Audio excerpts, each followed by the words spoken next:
Good day, everybody. Welcome back to Pokemon RCL Breakdowns. This is week 5, and I am joined by the GOAT himself, Mr. Beyond. Let's go. Let's go, yes. Let's go. So far, up to this point, you've been on one of our hot streaks. You're at 4-0 with one other player in Zeus, so we'll be seeing how that match plays out a bit later, but Spicy. spicy indeed. Yeah, let's just jump right into this because we both yap too much. We got first up, we got Biggest Magias, also known as Big Arms Boys or Albie, going up against actual fucking scum, also known as Pacific Coast Carracostas. I keep wanting to say Cramorants. That's just what feels natural to me. I can't describe why. Is it bad? I'm low-key drawing a blank of what Pokemon that is. Cramorant? Yeah. It's the fucking gulp guy. Yeah, the one that eats Pikachu. Yeah, the one that eats Pikachu, exactly. Alright. Loki, do we think Zeraora can CC to kill Tinglu in 2? No. No? I recently played with a Tinglu against a Choice Band Zeraora, and Choice Band Zeraora does not two-shot Tinglu with CC if it's max with death. Fuck. Okay, well. I was gonna say, if it did, then I feel like Zeraora goes so fucking hard. I mean, yeah, it depends on the spread though. Like, it could be a Spadef Tinglu, like, because Tinglu's got a prep for the Grass Knot and the CC. Yeah, that's true. So you probably want to have a bit in both, depending on how the rolls work out.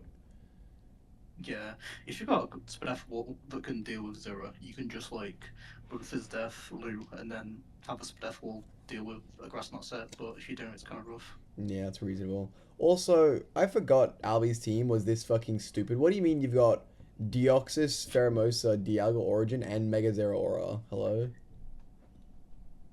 Yeah. What the fuck is this? And then you got Mola and Lando support, like, damn. Facts. Phobes are my pivots.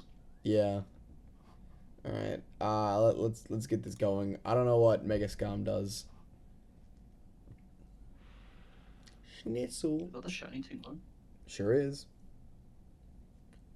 Also, this is one of those sad times where it's like, yeah, I know for a fact this was specifically calced to live 2, but it's still sad to see. It is.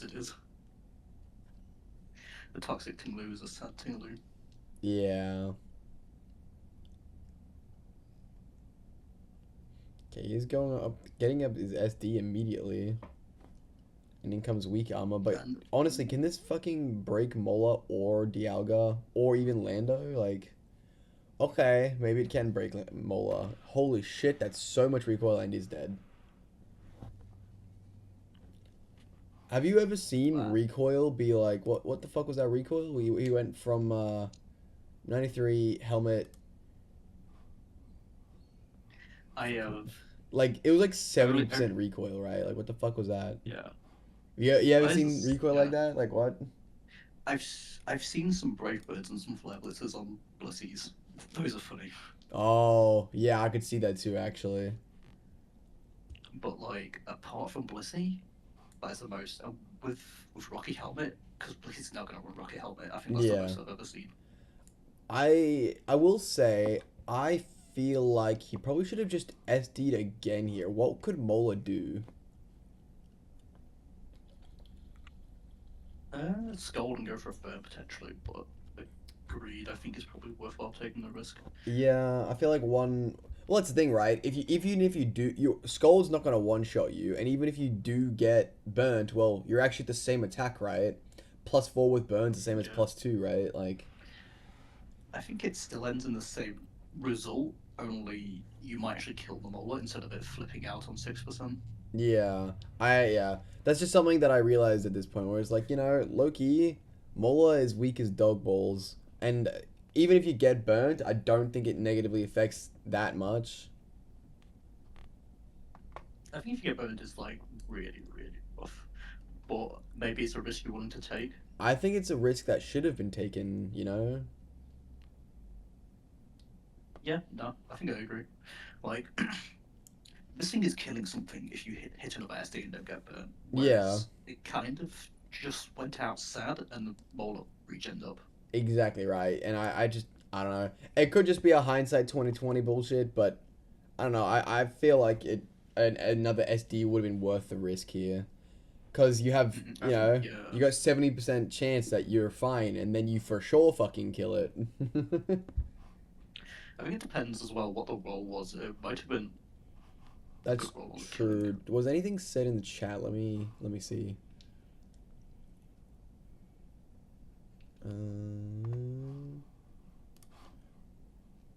He went for the roll. He didn't say the odds. Yeah. I feel like he shouldn't have gone for the roll, unfortunately. No, it's hard to say, but yeah. Psyshock doing hella damage. Shadow Ball killing. I'll bring it on my next Uber. Also, this was a Scarf Dio and a Scarf Flutter, which is funny. Pizza Steve. Very nice toxic on that. Yeah, this is That's Spadef Lando. That's fuck Lando. Yeah. Get static, loser.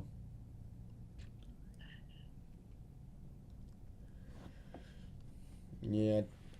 I feel like this guy Very nice. runs Special Switch. Pheromosa way too much. I think he's scared of the Rocky. When you have to use an ice move, Rocky's really scary. I mean, I can see it, but then you also already have like Dio and Dialga that are special attackers. I don't know. Like, you're like with Life Orb especially. His whole life plan is to get like 5 to 7 attacks off, right? Like he just wants to attack until he dies.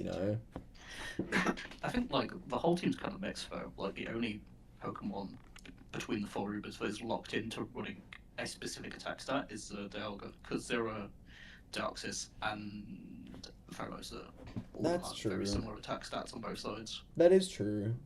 I mean, Zera's is like what 15 higher than special attack, but it does still run special sets sometimes. Yeah. I see what you mean. Like, actually, Dio's got 150 in both. Pharaoh has what, 153, some bullshit in both. Dialga is like 150 compared to 100, and then Megazera is like 157 to 144 or some shit like that. Mm-hmm. Which honestly, just reading those stats off is fucking stupid, but Yeah, those are some absurd attack stats. yeah. Fucking Mola just comes in, eats more. Wow, that did nothing. Fuck, this thing is weak, dude. Every time he brings this stupid dog, I feel like it does nothing. And the I think one... it needs to press a status move, because like it's not hurting anything with Poltergeist. He gets Yeah. Nightshade as well, I'm pretty sure. So if you don't want to like use your actual attack stat, just Nightshade shit. Yeah. Well, that's what he uses it for in one of his other games that's happened recently. And honestly, that was the only time where it did something, because they just tanked hits with max defense, and then Nightshaded and Shadow Sneak to Flutter Mane. Like, yeah, I don't know. Yeah, Volt switching around. Snitzel's back in, and he actually will kill this time, so that's a good start, but probably swaps to Lando. No, he drops a Draco to get himself dead. Oh, he sets his rocks. Oof. I wrote those rocks, to be fair. Lando was kind of obvious, but it's kind of unfortunate, but like, Yeah. actually it was Draco. Yeah, yeah. Kind of got played like a fiddle there. Yeah, absolutely got played.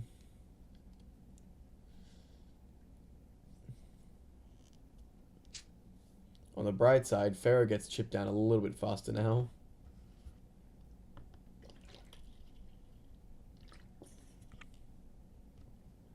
No.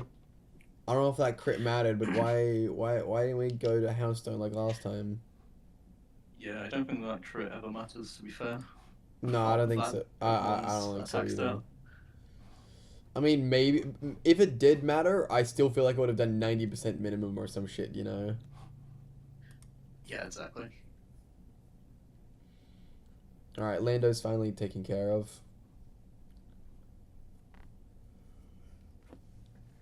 3 ice beams now, unfortunately. Yeah, I was gonna say this game's over really. He has no real answer to Pharaoh, and I mean you Scarf Flutter is cute, but also guess what? He's +1 speed now. And he just can't fucking do shit here. I mean he just clicks wish. Oh, the crit wasn't enough, but you know. But yeah. Oh, all goes down his HP. Whoop. That's a sad sight to see. Yeah. And there's fluffy damage. Oh, and the burn, damn. Say he's now Grim Die. Oh, he Shadow Sneak. Goodbye. Yeah, this I feel like this definitely wasn't Scum's best game he's played so far. No. But I also think Albie just made a lot of right calls back to back as well. Yeah. Like I was a very good player, and like I said, he called all the 50s. It's kind of sometimes it's just not your day. No, yeah. You don't call the 50-50s. Yeah, I definitely think I don't think Scum played his best, and I think Albie got some of it is skill, some of it is luck. That's just how the game goes. But I'm, for the sake of this conversation, I'm calling it luck and all those 50-50s on what will happen here. There's two options, right? Yeah. But still, well played into both overall. Definitely not your best performance. I can't believe this fucking Slowking didn't click a move, but okay. I think low-key the team kind of lacked some breaking power. I understand the choice Scarf. Well, maybe it didn't, but like the Scarf just didn't get to break, which is, and the Mole just sat there pivoting around. Yeah. Same with the Lando. The like all LB Zubers just so come this is in and out something and do their shit. This is something I think is kind of interesting about Scum's team. So Scum's team, when we were doing the rankings on it, where is this team? There it is. It's a very good team, but it feels like a normal team except for Flutter Main. It feels like, oh yeah, I've got a Gen 9 or Nat Dex draft. Let me just add one Uber to it because I can. But like, you know, and don't get me wrong, it's a solid team, right? You know, Ting Lu, Zap, Gouging, Slowking, Scizor, I mean, Okidogi, and fucking Houndstone, then Scum. It's a pretty good draft, but then he just added Fluttermane, which is also very good. Whereas Albie's team, and I feel like this is something that you definitely all did, was just let me stack Uber on Uber until even if they can't beat that, like you just, it's a never-ending onslaught of, oh hey, you killed Deoxys? That's fine. I've got Pheromosa too. What are you gonna do about it? Yeah, literally, I do think it's very important in an Ubers league to just grab as many Ubers as you can. Obviously, don't sacrifice too much. Like you still want to make a team that you can bring every week. Yeah, well that's what I feel like he did. He got 4 Ubers, two support that can come every week, and then he got like 2 or 3 shitters. You know. Yeah, it doesn't feel too good to have like lower tier Pokemon in an Ubers league because they're just that extra bit off the pace compared to like in a normal draft. Like let's say you have Clef in an Ubers league compared to Clef in a normal draft. In a normal draft, its stats are just good enough to wall some shit. But when in Ubers league, it's gonna get blown away. So like it just feels rough spending points on mid-tier mons in an Ubers league, in my opinion. Yeah. I definitely think that's reasonable, but I don't know. I think it's one of those things. I felt kind of bad for ranking. Was it Ali's team or your team? Maybe both teams. I don't remember. We were ranking when we were ranking the teams. We ranked you or him or both. Like, no, it was his team. Because I'm looking at yours now. We ranked his team really low because, like, on paper, it looks pretty bad. Like, you know, he's missing a lot of things. Like, his removal is Defog Landorus, and I think that's it. Yeah, I think so. I think, well, technically, I think Pheromosa gets spin, but you're not going to spin on Pheromosa. Yeah, no, we don't count that. That's fake as hell. But, like, while on paper, it's missing everything. it's just got so much raw power that it kind of doesn't fucking matter, and just enough support to get by too. Yeah. I don't know. Anyway, you ready to move on? Yep, I think so. Next up, we've got me, Viperific, Amazing Arbok. We're going up against Oji? Sure, Oji, also known as what was their team name again? Fuck. It's fine. Technical division. North Queensland Crawdaunts. That name's too long, man. Anyway. So he's rocking the Mega Delphox, which is scary. And I did not see Empoleon coming, and he railed me. He was hurtful. Yeah. I can't lie, outside of the Empoleon, Naga looks great. But with the Empoleon, it's very painful. Yeah, Steel type, but it's not weak to fire move. Yeah. Naga sad. Naga, that is sad, yeah. Also, Qian Pao, I think, looks really good in this game. I mean, he's kind of got, like, strong, super effective moves for everything, except Zeraora, who just doesn't have the bulk to make it matter. Yeah. Like, +2 Ice School Crash is like 80% chance to kill Umbreon or something from memory. Which was very... Are you lethal? What's that? Are you lethal on Champao? I think so, yeah. I'm not 100%, but I think so. Because there's no way you have an 80% chance to one-shot. I did say +2. If this matches stuff. I did say... +2, no. Oh, Umbreon's so fat. dude.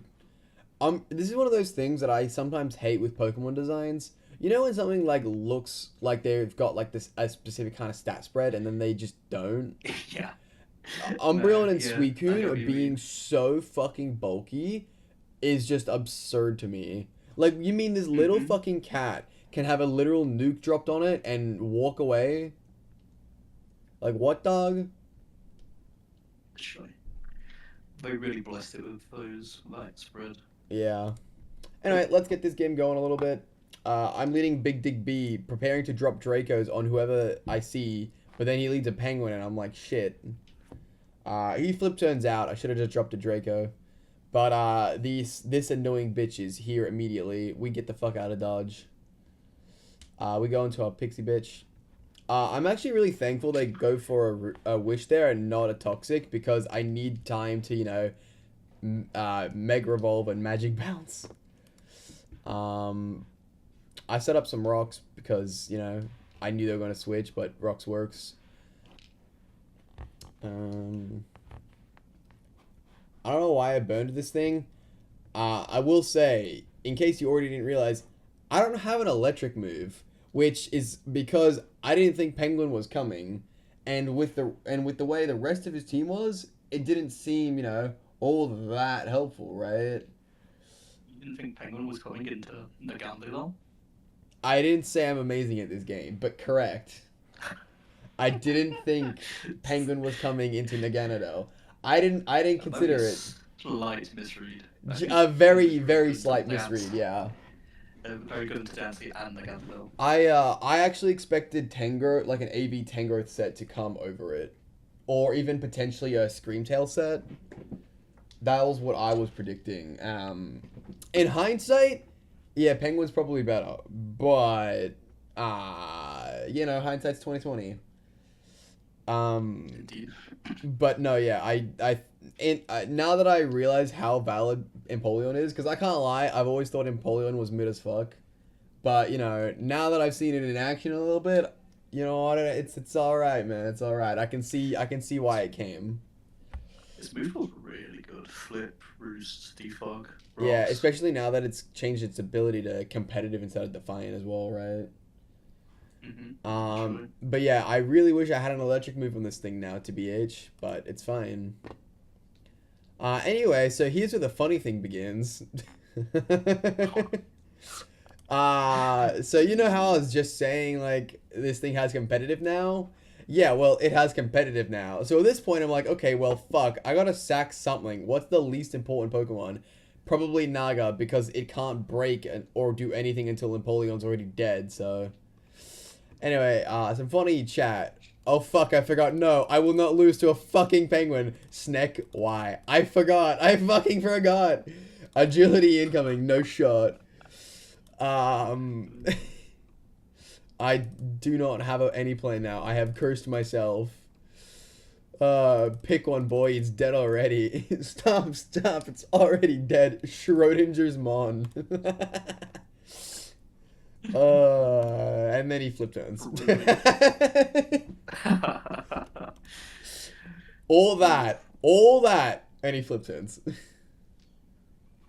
Honestly, I probably should have realized by this point, but I kind of think I just was panicking a bit too much. But at this point, I think I should have realized that this thing isn't an offensive set, and that even at, you know, the, what, +3 was it at? It doesn't really have the move pool. I don't think it has Surf. I think its only offensive move was Flash Cannon, which... Yeah, it's probably Roost Blast, right? I think so. I could be remembering wrong, but I think you're right. No, I'm certain it's Roost Blast, because otherwise it's not going to wall your dancing Naga. Yeah, and it's just like, well, at that point, I don't actually care if I give it competitive boosts, because I just have Rotom Wash with Parting Shot, kinda. Yeah. Sorry, with, not Parting Shot, I mean it does, but, Pain Split. That's what I was thinking about. Anyway, they send in their Witch and Psychic. That crit, I don't think that mattered. But, I was... No. No, so...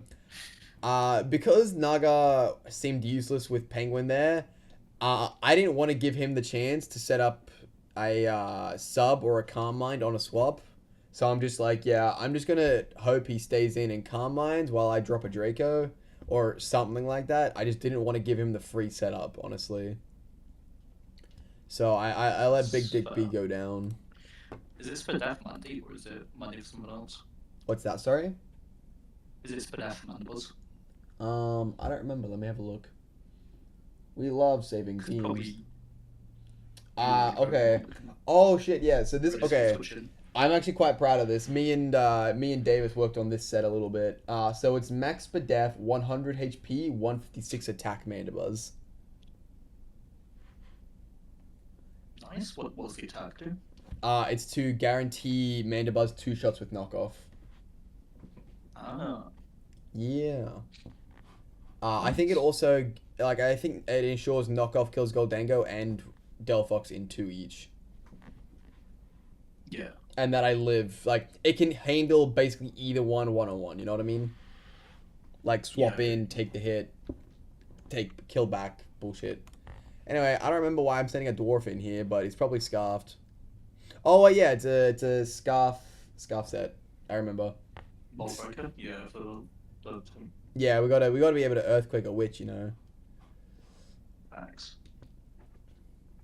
Anyway, I was really happy when I got this burn off, I can't lie.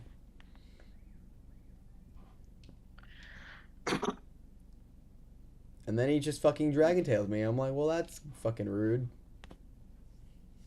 It's a lot of his chomp for... Okay, that Toxic's really rough. Yeah, I'm not sure if getting the defog off was worth it there, to be honest. What do you think? Do you think I was worth it, or do you think I should have gotten out of there? I think it depends how fast you think you can play the rest of the game. If you think you can set up Champao soon for a win, then I think it's decent, because you can come in without taking rocks if you're low full. But if you want to play it slow, you can't play it slow anymore with a Toxic Mandibuzz. Yeah, that's reasonable. Is there anything interesting in chat here? Fuck your chicken strips, sure. Not really. Knocked off its leftovers, which is cool, I guess. I'm probably gonna swap out here. Okay, they swap. We defog again. And they're competitive again. Woo. I think it was at this point. I also forgot about that. I fucking forgot again. But at this point, I think I had realized that the Penguin's not a threat, really. But I think it's the correct play to defog her. yeah, damn. Yeah. But it was at this point that I think I made a pretty big misplay. I'm gonna hyperfast this shit. And yeah, it is Roost last. But at this point, with Toxic building and I just keep pain splitting, being like, okay, I'm gonna die here, but I'm at least gonna get it weak and low. Right? Right? I mean, right? I'm only at like 60% damage or some shit. 56 there. Yeah. Honestly, in hindsight, I really should have just, on any of the fucking Roost turns, swapped to Excadrill and Earthquake this motherfucker. Yeah. I definitely misplayed this game. I won't lie. Yeah. It's what, I don't like making big excuses, but, you know, shit's been getting to me IRL. And it has definitely affected my play. I still try and do my best, but it's fine. OGJ did very, very good here. There's some other prep we'll see soon that I really like. This was also a good way to end my life. I also forgot Goldango could do that. But the Dwarf is back in, and Carracostas is dead.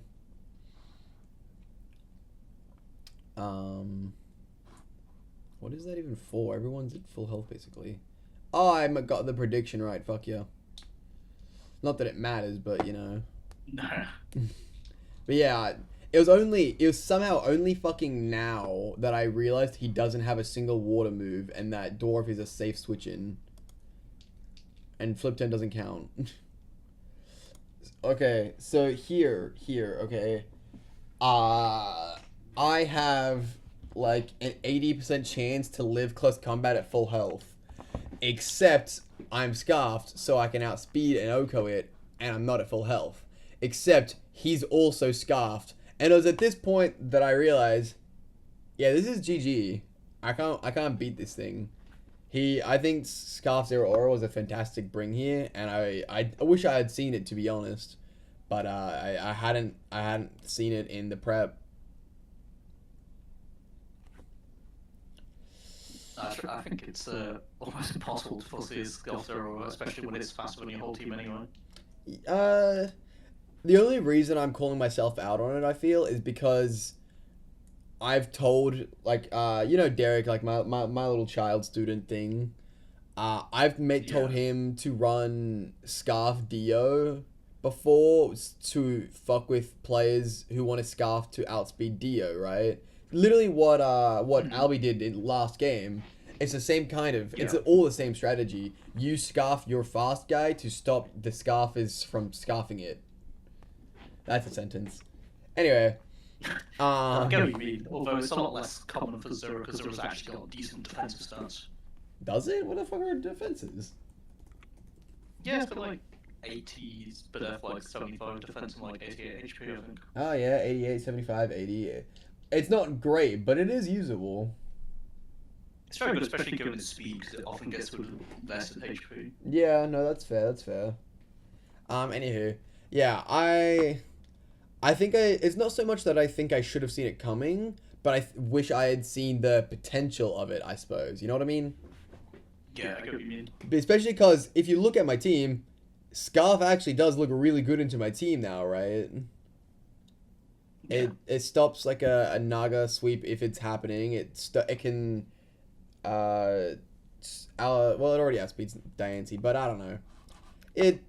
I think it's good. It would have stopped an agility Diancie, maybe. Actually, no, it didn't. I outsped it +2. Anyway, I killed the witch, but at this point, I just need to send something into sack and hope it works out, really. Right now, I'm just trying to get it to lower its defenses and hoping he fucks up and lets my cat kill him, and he does not. Yeah. You play balls in SD on that switch, could you win? It would have been a roll to kill Zero at +2. With Ice Shard? Yeah, with Ice Shard, I'm pretty sure. Let me double check that, but I think I remember that being a calc that I did. Zero Aura. I think from memory, me and Davis discussed it having like 120 HP from speed tiers, but also because it's scarfed, it wouldn't surprise me if it put even more into speed HP. Then Xian Pal, +2 Life Orb, Ice Shard. Hang on, I was adamant. No, it wasn't actually. No, it wasn't. It might have been adamant that I was thinking of. Yeah. So no, at +2 Life Orb does 78 to 92. But it could have even been even bulkier due to it being Scarf.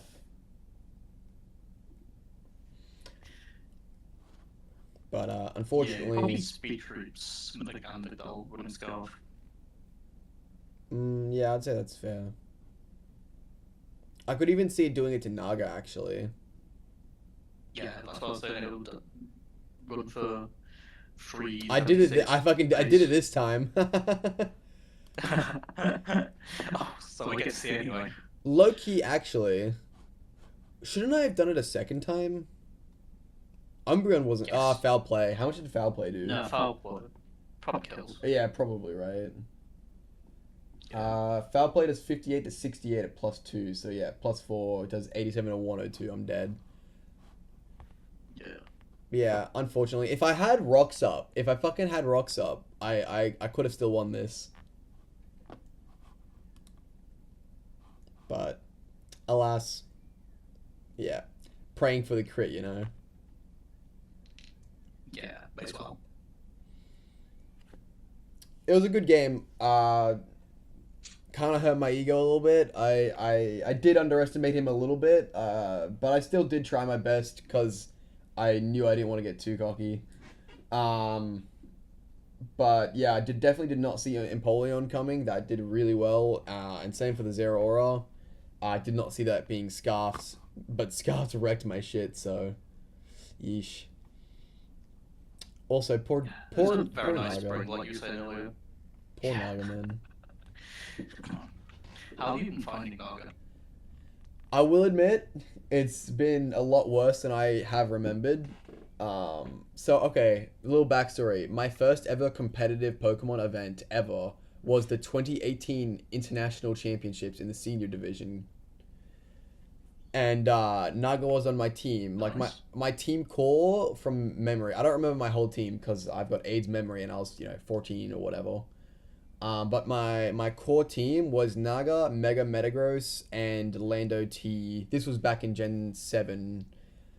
And at the time, that was it wasn't standard. Naga was never standard, but it was a pretty solid team, and it had plans. Some, I don't know. And I've always just really liked Naga's design, and because it was good it was alright. A Sludge Wave, Specs Sludge Wave went pretty fucking hard. It always had done, it did me pretty well. Yeah. Yeah. So it did some damage, and Metagross was immune, and Lando T kind of just ate it pretty well, because, resist and shit. Yeah. Yeah. So I have a lot of fun memories with Naga back in the day, but it's always banned from standard play, so I don't really get to use it, as I've never played it in an Ubers League, right? Yeah. So at the start of the season, I always try to get high tier physical and special attackers, which is why I went with Chen Pao over the Delphox, because I knew I wanted Naga. But I will say I have found it to be very disappointing. There's just kind of, especially in Nat decks, it just kind of feels like there's too many Pokemon that are able to beat it or like stop it. It's very one note, and while it's an amazing sweeper, if you get enough chip into the enemy team, it'll just bowl over the entire thing, right? Like if you run out of switch-ins type thing. Yeah. But I have also found it very difficult to get that sweep going in the first place. And also, you can't really run a spec set because it needs to run like 2 or 3 moves, I find. Like you need your Dragon move, you usually want your Poison move, but then you also are required Flamethrower most of the time. Yeah, it's like an average set like Draco's, Sludge Wave, Flamethrower, U-turn. Yeah, basically. Sometimes nasty over U-turn, but yeah, basically. Yeah. I feel like this is very much one of the cases where it's too good for standard play, but the moment you introduce any higher power, it's dog shit, if that makes sense. I get what you mean, yeah. It's beating up my last stuff. I mean, mean, luckily I could probably see it in like summers and draft leagues maybe. It does get fucked, but there's still times it gets blown away by Glow-King. Yeah, there's just kind of a lot of common Pokemon. Maybe not common, but like Pokemon that are drafted every single season, right? Yeah, literally, like Glow-King's there every season. Yeah. Torty and like AV Bowler probably both do pretty well into it. Exactly right. And even like AV Tangrowth also kind of handles it way better than it should. That thing is so fat. I think it's absurd, yeah. But then, you know, there's also your Heat Trains that it can't fucking touch. And there's, hell, Chi-Yu, it can't, I don't know if it can beat, probably don't think so. And like, I'm pretty sure the poison move for the Dragon move will just send Chi-Yu. I don't know, man. Chi-Yu's got like 120 SPDF. It's got like 50 HP. True. I don't know. It just kind of feels like there's a lot that are able to handle it. I mean, hell, fucking Goldango. I mean, Okaberry Goldango just beats it one-on-one, you know? Yeah. Or even AV, depending on what set you want to run. But I don't know. Yeah. I like it a lot, but it does feel disappointing a lot of the time, I've discovered. I don't know. Yeah, I get what you mean. Oh well, moving on. Well done, OG. Alright. Here's where we have a little fun game. So we've got our boy Jared Pig, also known as Chicago Ceruledge Edge, and our newcomer replacing Ty after getting kicked for too many forfeit losses because fuck that guy, I guess. We got Lucid. They've never played competitive Pokemon in their lives. They've watched like 2 weeks of RCL from when this point was. They'd been like in the server for 2 weeks and just watching what was going on. I helped them a little bit, but also because it was their first time, I didn't really bother helping them a lot because I assumed they'd just get railed anyway. Yeah, this is... Oh yeah, Lucid's team name is Melbourne Magmortors. Yeah. Who's ready for Mega Greninja to get destroyed by a Mega Zera? Because, you know... I'm hyped. Yeah, this is an interesting game, to say the least. So, you know, he doesn't like his lead, makes sense. He goes to the quad grass resist. I'm very proud of this man. He knows what he's doing. I don't really know why he's setting up fucking Toxic Spikes, but, I mean, pop off. I don't care. I don't know why he's just swapping around his knockoffs. But knockoff wasn't gonna... Oh, he's Encore. Yeah, I'll say Encore's kind of fire. We're here for Encore, but guess what then? Guess what? He just flip turns. Sure, okay, and gets another Pokemon knocked off. I'm not sure I'm here for getting your whole team knocked off, especially taking Honestly, those leftovers. That is literally what it feels like is happening. He's just trying to get his whole team knocked off. Okay, he gets the Earthquake broken, but Encore ends. He sends in Othala. I don't know what that name is, but you know. It goes back to the bundle for another knockoff into Encore Showdown. Please press the ice move this time. The Switch has to go. The Switch has to go. No. And then he goes to Prima for another Pokemon getting knocked off. How is this thing knocked 4 Mons? It has knocked 4 fucking Pokemon, and one of them has a Mega and can't be anyway. Okay, Encore's ended. What does he do now? He gets Horn Leech to 4%. Fuck. Moonblast does not do enough. He swaps out to his Quad Grass Resist. That's good. We like the Grass Resists. Poison Point? Poison Point, that works. It works. Okay, he gets out of there. He Dazzling Gleams for fucking nothing. Wait, why would he Dazzling Gleam anyway? Yeah, no way this man didn't want to just poison move the grass type, right? Yeah, unless he's predicting the Crook, I don't see what the point was. Even if you're predicting Crook, use your grass stab. Anyway, Also true. he gets Wonder Win on the fucking defog, which is brilliant. And then, you know, Mega Evolves Bulk Up. Cool. And well, suddenly there's a problem here. Suddenly, shit's fucking tough. Yeah, suddenly there's a problem here. Drain Punch, he's dead. He's dead. If that's Moxie Croak, this might be rough. What's that? I'd say if it's Moxie and not Intimidate, because I don't think Oh, Drain Punch yeah. would kill if he's Intimidate. Say, close combat does do some hella damage, but then Plasma Fist finishes it off. And in comes Greninja, and oops, that's free fucking HP, boy. Surely Croak's the answer. It's not Intimidate. He's also dead. In comes the Corv.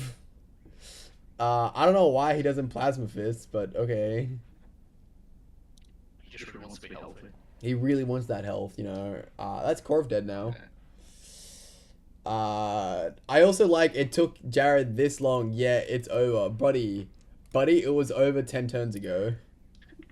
It was over when Bro pressed bulk up. Yeah, kinda, right? Like, fuck. Yeah. Even gets the Volt Absorb back, like, damn. In fact, this shit was over on matchup as soon as he made that play on the defog, like... Yeah, yeesh. So, just to recap this fun little game, we have a complete noob who got his entire team knocked off for literally zero fucking reason, then bulk up and swept a guy with 3, maybe 4 seasons experiments and a arguably better team as well. I mean, I think it's better. But like, honestly, the encore there was good, right? Literally all you had to do was encore, then flip turn right into Zera and bulk up. What was the point in swapping around and getting your whole team fucking knocked off? Like, Yeah, I don't know what Bird was doing. Ice Beam, as soon as you sack your item on your bundle, you may as well just stay in Ice Beam. It's no threat anymore, it can't press the grass move. Yeah, that's something I don't know what it was doing, man. The way this game starts out, you would never expect this to have been a 6-0, right? Like, fuck. No. It's just it's just absurd. Like, what the fuck? Stupid I was ass. gonna call it save your Pokemon syndrome earlier, but they were actually all saved. Yeah, they were all saved. 2.4% bundle and 3.6% Prima, but they were saved. They made it out alive. They made it out alive. Jesus Christ. Alright, anyway, let's move on. This game's got nothing else to it. Here we have Danger Beast, also known as Ancient Archen or Leon, going up against Drumknot, also known as Discoworld Destroyer or just Drum. And both of these teams are really fucking scary in my opinion. Love me some Alone and Ninetales cheese. Of course you do, you cheesy bastard. No, I actually hate Alone and Ninetales. Burning passion. Really? I hate all screens with burning passion, yeah. Fair enough. Note to self, bring screens against Beyond. Probably, yeah. Probably, yeah. Against me. Yeah. I think, like, if I count, like, all my losses in Pokemon, like, at least half of them are, like, the screens. Crazy. Fair enough. Probably an exaggeration, but, like, 25% would be. A noticeable chunk, yeah. Yeah. I'm pretty sure this is another Mega Greninja and Mega Delphox, so they've been starring a lot this fucking video, I think. And Zera Aura, that's also starred a lot. Anyway. Like, 3 of the best Megas, less Gren. I don't rate Gren. So I know I put Gren at 23, but it's also the only one that didn't get the fucking setup banned, so I think that says a lot. I'm sure I got that spot banned, did it not? Nope. The only thing we banned on it was that you can't use Battle Bond pre-Mega. Oh. Yeah, we talked about banning it, but we all kind of somehow agreed that it would be like noob bait to do so. Like, to try and use it as setup. It just doesn't have the fucking bulk for it at all. No, and then you lose your your water stat as well, because you get locked into being the dark type. Exactly right. It was just like, yeah, it just kind of seemed mid. Anyway, I feel like low-key, if Leon can get rocks up, I feel like Delphox may go in, and he's got Chansey to maybe handle Gren depending on the set. Yeah, I think this Delphox definitely goes in. Like, just don't see the switch in. Focus into switch in. Yeah, he's got no switch in, but Gren can definitely revenge. But then he's got Feeny plus Chansey, and if he tries to gunk shot, he's also got Sneasler or King Gambit. Like, I don't know. It's looking rough. Yeah, I feel like Leon definitely has the matchup here. Please no turn 1 statics. Oh, nice. That's fair, yeah. I love that we both just U-turn turn 1. Ninetales is in. He's looking for free screens. Setting up rocks. Yeah, that makes sense. Is this motherfucker just gonna screens nasty plot? Yeah, okay. Cheesy boy.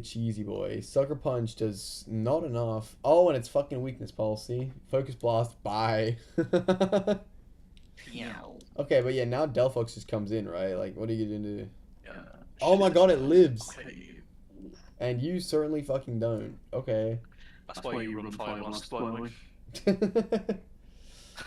Okay, well, Delphox did a pretty good job of breaking, I think. I mean, trading 2 for 1 in the first 5 turns, I think is pretty nice.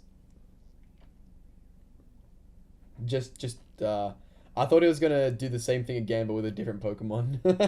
Is it Archen or Ninetales? Doesn't seem like it. Pain Splits? Pain Split Ninetales? Damn, this really is a fucking anti-Chansey set. Okay. Okay, Ogre is in. He was trying to set up today. Yeah, I'd say he's just here to set up with all his friends. And that doesn't even fucking kill. What the hell? Okay, Flower Trick now just kills it, right? Yeah. Crits goes through Veil, yeah? Yeah. I thought so, but I'm just like, I should double check that.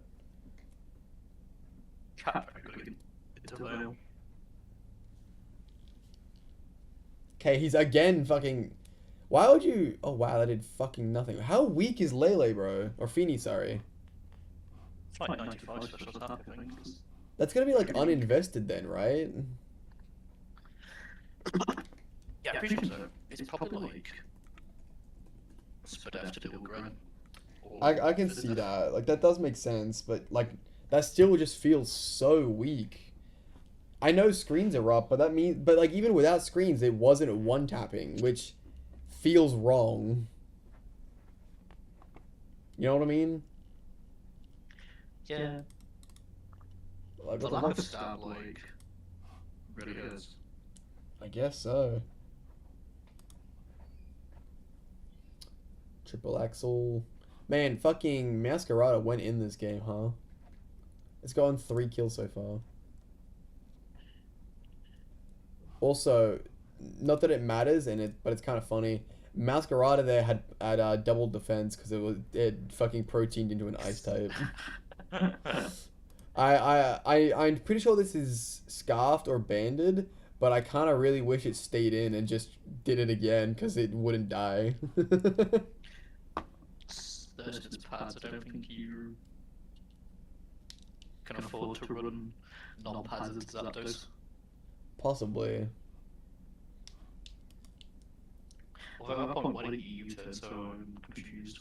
Yeah, that's what I mean. Like, I feel like it's scarfed or banded. Not that I can tell by the damage which one, but I feel like it is. Hey, Sneasler, you want to SD? There we go. Man, it ate that Blizzard. Ninetales is weak as dog balls, huh? Yeah. Alright, Zapdos. But, I mean, you're at such low HP, right? Surely. I don't know if that crit matters. I don't think it does. You did? You think it did? No, I think it definitely didn't. Ah, yeah. And Sneasler, yeah. Easy. Honestly, Leon's done so well this season. I wish he could, you know, play like he cared in other seasons too. So this is a bit of a lore for you, Beyond, because you're still fairly new here.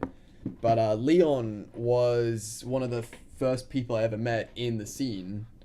It was actually his best friend who started the first ever competitive league that I joined, and that his name was Jeff, but you wouldn't know him. That's Rose was also there, and like, do you know Undead? I don't think so. No? Okay. He's a bit of a well-known figure in Draft. He's also a cunt, but, you know. Anyway. Yeah. It's a very, very old server. This was 2018 era of competitive Pokemon. But back then, Leon was like the best in the league. Well, maybe not the best, but he was up there, right? But it was also fairly small back then. But at some point, he just kind of got over playing competitively, and he just... It's why whenever me and Leon face, we just do meme battles, because, I don't know, he's kind of got over the actual competitive side of it and just wanted to have fun and click buttons and do fun, dumb shit. Which, don't get me wrong, I respect it, but he's also just kind of a good enough battler to not fall to like the C division or anything with that. Like, he usually gets like in that 10 to 6 range just by fucking around. Of B division. In B. He's not that good, you know, calm down. He's not like Gray. Because Gray will get like, you know, top 6 always with just chilling out. I mean, do you remember, like, I think it was like 2 seasons ago, his squad was like, he swept someone with a fucking Meganium just for the fun of it.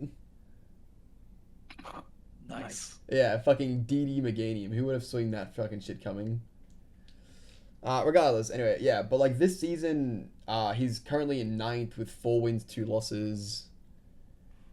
And it's just like, yeah, he's actually, I say he's trying. He says he's just doing like 10-minute prep and that it's the team that's carrying him, which I feel like the team is very good, but at the same time, this is the best he's done in years, and I feel like it's not just cause that the team is good. I feel like he's just having more... He's trying a bit harder because he's having more fun with the team in prep, if that makes sense. Yeah, I get what you mean. I think that's the The case. team's pretty good, but it's nothing amazing, I don't think. I think it's pretty good. He's probably playing pretty well, yeah. I mean, Mega Delphox, Sneasler, Feeny, King Gambit, Gliscor, Dragonite, Masquerada, Chansey. I think that's a pretty good team. Yeah, especially if you want to play offense. Yeah. Yeah, sorry, I forget. You're a GPA guy. You don't do those things, huh? I've played not my fair share, but a bit of offense before I draft. It's just Counts on a team, tell them out, go smash. It's just fun for me bullying you GPA guys about it, because it feels like you, Albie, and Warpig are such like over the top like tanky players. I say that, but Albie absolutely didn't do that this season. Drum and Zeus, I find tend to play a lot of balance, but that's fine. But it's just fun. But yeah, Drum's also not doing. Yeah, semi-stall basically, right? Drum's also not doing. Drum's not doing the best this season, is he? No. Do you know what's happening? I think Bro's just pretty busy in real life at the moment. Yeah. Like, he's still happy to play kind of thing, but like can't like spend much time on prep. Yeah, that makes sense. I was just like, cause I remember Drum being a little better than this, but I don't know, he was down at 27. If I was to estimate where I'd expect him to be, I'd probably expect him to go like 4-3 or 3-4 by the end of the season, but not looking like he's on track to get that kind of record at the moment. I say it's a 9-week, not a 7-week season. Oh, it's 9 week? I thought it was 7 week. Well, that's the thing. I was debating for a while to make a 7 or 9, but because it's better to have an odd number for Swiss apparently. But yeah, we ended up going with 9 because we got 36 players. That's fair enough. I swear I read on the doc, but it was a 7 week. I might have wrote that, but I Well, no, I just looked at the rules now. It does say 9 weeks, but it might say 7 somewhere else. I don't know. Yeah, I might have just misread it. Possibly. Just made it up. Oh well. I can. Yeah. Anyway, good job, Drum. I still think your team is fire as hell. Moving on. Okay. No. Now we have like a real. This is a real game. You know, we got Mesmerelda, the 2-time champion Duskmoon Dragapult, going up against Green Garchomps, our 2-time runner-up, unfortunately, Lance, Seattle Supersonics with his Sandcore. The Z-Chomp is here to play, you know. Indeed. Is that Mega Sableye, by the way, or is that normal? Nah, that's Mega Sableye. Yeah, so here's Mez with his fucking real fucking stall team. I mean, what the fuck is this shit, dude? Where is his team lineup? Hold up. Yeah, okay, listen to this. Lugia, Giratina, Altered, Ed Umbreon, Blissey, Clefable, Ferroseed, Mega Sableye, Clodsire, Shedinja. The only non-stall Pokemon here is fucking Deoxys, which, you know, has 20 defense or whatever the fuck. Yeah. But, like, everything is fucking as stally as it fucking can be, you know? I think Deoxys is a pretty peak mon on stall as well, because you always need, like, one offensive mon. Yeah. With its high power E-speeds, it can often get a revenge kill that stall may be struggling with, so it's quite nice. Yeah, no, you're absolutely right. And even the fucking Shedinja is just kind of evil. The thing is, with Shedinja, in my opinion, it's good to have it on your draft because it forces prep. I don't know if it's actually good to bring, really. I've brought Shedinja to a lot of draft games. You think? Yeah, it's pretty good. I don't know. I like that. Like, in certain matchups, like, I've run it into Kyurem. It's really nice into Kyurem because Kyurem has no easy way to hit it. Yeah, that's fair. I like it. But you have to find the matchup. Yeah, I guess it's a bit more situational than I'm giving it credit for, but to me, it's the kind of mon where it's like Ditto, right? It's good as a 1 point on your draft because it forces prep, but really, if the opponent doesn't want to lose to said 1 point shitter, it just preps for it, right? So it forces the prep, but like you basically just want to bring one move that can hit it on every Pokemon, which really isn't that hard with Shedinja because it's weak to a lot of things. Like, that's a lot, really. I feel like it's kind of hard to do, unless like you're bringing Toxic on all your walls, which I'm a big fan of. But we fucking know. Fuck you. Like, I don't know, man. You can easily... I mean, especially on a... Why would you bring Shedinja to a sand team? Hold up. Why would you do that? He just dies to the sand. It's going to be Goggles. But that Goggles means no sash. Yeah, because he's got Mega Sableye. Mega Sableye has his stuff, and Goggles keeps him safe from the sun. I guess so. But, if I was running this team, I'd run Fake Out or Protect Sableye to get the Mega off instantly. And then you can ball out with your Shedinja. Yeah, let's see it. Anyway, let's actually get this shit going. I pray he fakes out first turn. Nasty plot. Oh shit. And parting shot. Fair enough. It's a good job we didn't fake out. Actually, no line. I was not expecting Shedinja. I'm hopeful. Yeah, I'd be. If someone says that, I feel like they'd be lying because, you know, you gotta have something for Shedinja. That's his whole shtick, right? It's like like when they bring Shedinja in fucking Ubers because Kyogre can't touch it. Like, yeesh. Oh yeah, this. I don't know about you, man, but what a waste of a fucking Garchomp. Agreed. Why did you even bother clicking Nasty Plot? Just click Spikes twice, or I don't know. I don't know. Maybe I'm being harsh, but I feel like, don't get me wrong, Spikes are important and good, but why would you bother Nasty Plotting, or why would you choose him to do it? Surely you have someone else on your team that can set Spikes. I mean, he Nasty Plotted because he didn't want to spike on a potential Sableye staying in Mega Ring, and then he presumed that the Sableye wasn't going to come back in on the Draco. Right, but again, just just click an attacking move then, even. Oh, I agree. 100%. I'd have just attacked. I don't see the point. Yeah. I don't know. Like, That's. I've only got 2 attacking moves anyway on that set after that. I mean, it could be even less, honestly, for all we know. Yeah, it's very strange in my opinion. I agree. Yeah, I don't know. That opening from lands just feels off in my opinion. But also, fucking Jesus Christ, banded fucking Coco. First seed leftovers? No Eviolite? Nope, he's got no Eviolite. And that just fuck all. I was about to expect even worse if this is default Lugia. Maybe Maybe not. And the Nightshade actually does decent damage, to be honest. Just keep nightshading. Just keep nightshading. It'll kill it eventually, you know. Yeah. It'll take 20 minutes, but you know, it'll get the job done. Okay, T-Tar is in.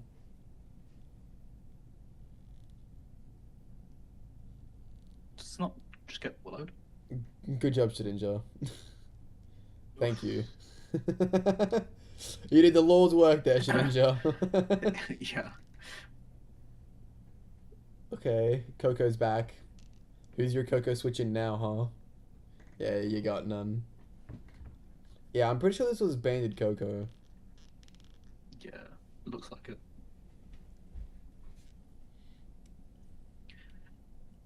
I can't believe they... revealing it's banded Coco. I'm surprised Giratina didn't come into it because it doesn't get any good physical fairy moves. Yeah, I was gonna say, I can't believe they still never gave that man fucking play rough. I'm a little bit unsure about that play. I understand the thought that they might switch, but honestly, I don't see why you wouldn't just Moonblast. I mean, it'll probably do 80% to DO, kill, or do stupid amount to Sableye.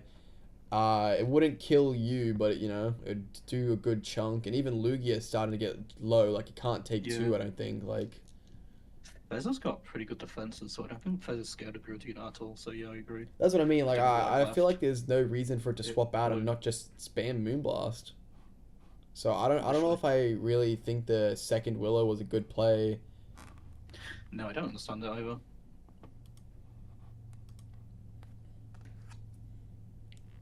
Yeah. Oh, it's gonna be a tight roll. Oh, and the Toxic Chain. Never mind. Fuck yeah. But yeah, this is literally what I was just saying. Like, he has no reason to not just spam Moonblast. Like, shit, dog. Oh. Yeah, I forgot how fast Lugia is. Yeah, Lugia with its 110 base speed, right? Damn. Yeah, I was thinking Fez was gonna have speed. Yeah, same. I was thinking, you know, you could do that, but okay. Oh, okay. Well, yeah, that works too.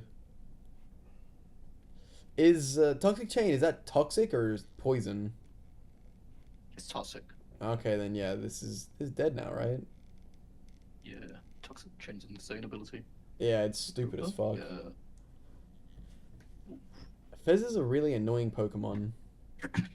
Actually, that reminds me. Lance told me he only drafted Fez because how annoying he found it when Zeus used it against him in RCL last season. That's respectable. Yeah, I mean, it's just valid as hell. I love that Pokemon. It's just such a good, unique typing, you know? And its move pool and ability, like, it's just kind of got everything it needs, I feel. Yeah, having U-turn on a fairy type is, like, crazy. Yeah. Shadow Ball ain't Especially good when it's enough got either. Toxic Chain. And Moonblast kills it. Yeah, Fez fucking went in this game. Okay, yeah, now Mez realizes it's over. Just keep healing. Oh, fuck you, rest. Stupid stall players. What was even the point in this? It just made it take longer. Alas, really, really well done with this Fez, and yeah, I don't think anyone was expecting the 5-out. It did have fake out. What do you know? No status so below feels. Yeah, that doesn't feel right, huh? Interesting. Yeah. I mean, yeah, spamming Toxic in Willows feels like that's like its main job normally, right? And just taking hits and recovering. I don't like that set. It kind of feels like it's just doesn't punish anything. Yeah. Well, I feel like that's maybe what Parting Shot was meant to do, but I don't think it really succeeded in that position either. Yeah, get it out of dodge. To be fair, it's hard to judge because I've never actually gotten the chance to use a Mega Sableye with parting shot, so it's kind of hard to fit it in with all its move problems now. Yeah, it's definitely got the old Starmie syndrome. Yeah, literally. But yeah, I still feel like he didn't do his Garchomp very well at the beginning there. But I mean, after that, like turn 3 or 4 or whatever, I think he played very well. If like he was making the hard read, but that was not Defog Lugia, which in my opinion it should have been, then I actually rate the spike because having that hazard up against the stall team and killing the Shedinja was really good. I don't know. I But feel like I'm not sure if I personally would have taken the risk to judge that it's not Defog Lugia. yeah, I was gonna say I feel like that having the idea that there's gonna be no removal on this team just isn't right. You know.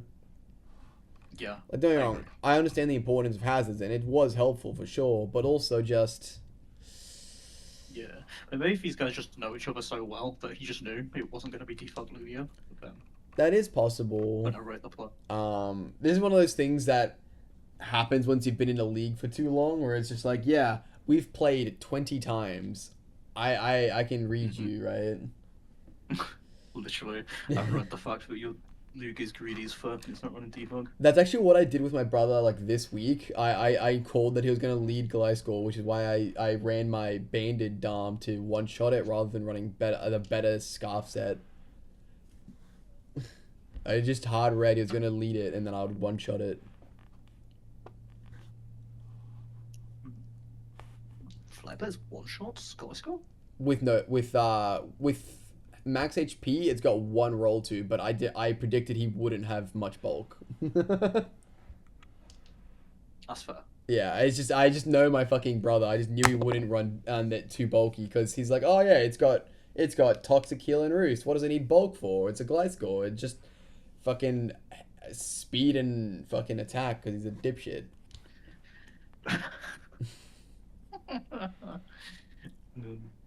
Anywho, let's move on. This is our second last game of the day. Hey, it's only been an hour. It hasn't even been 2 yet. We're on pace. Nice. Yeah, so we've got our boy Smiley here, also known as San Jose Scizors, with their 17-point team, going up against Slippy Slippery, the Stall King himself. Good old Sean with his fucking bullshit of this. God, I hate Mega Galissapod, bro. Yeah. Scizor with regen was not something we needed to see, but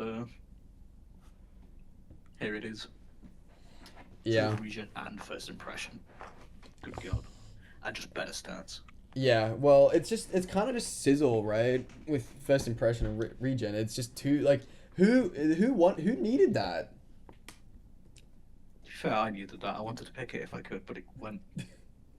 Yeah, Jesus.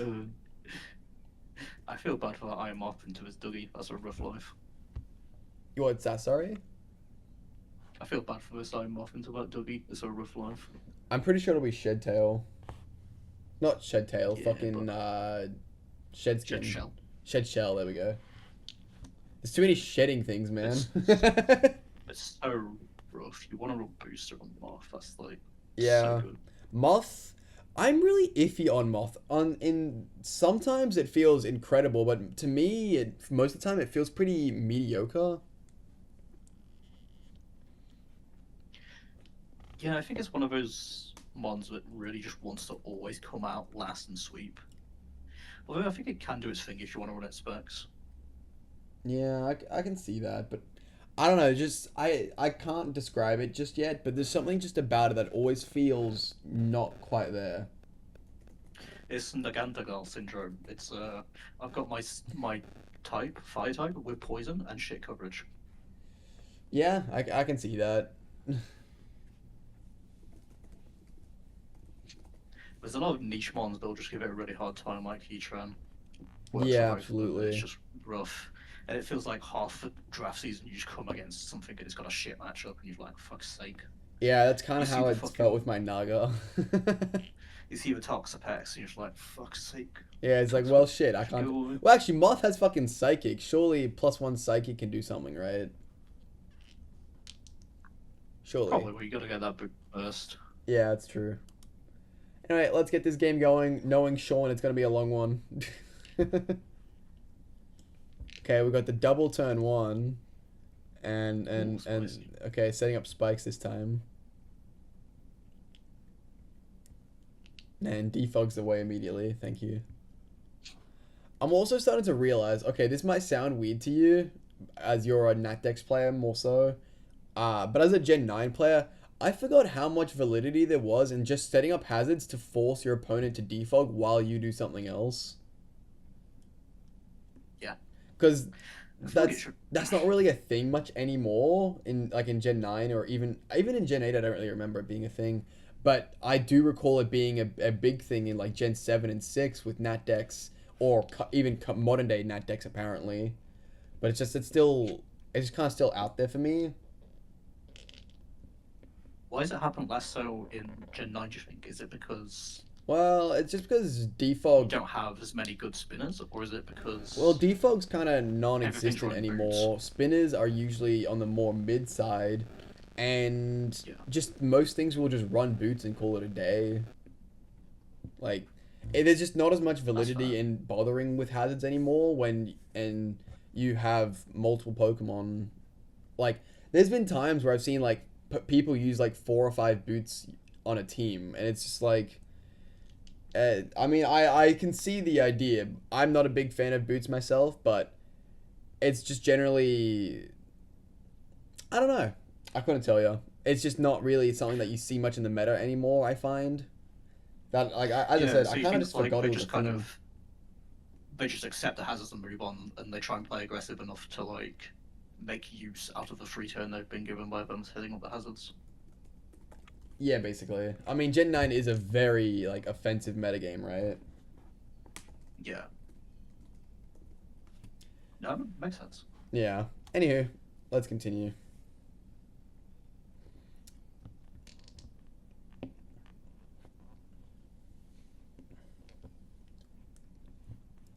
Say, I'm waiting for that again, Grapplock to Grapplock? continue to do cool things. Bro is no longer a 2-point shitter, you know? Facts. Bro's grown up. Yep, he's all grown up. He's got good moves now.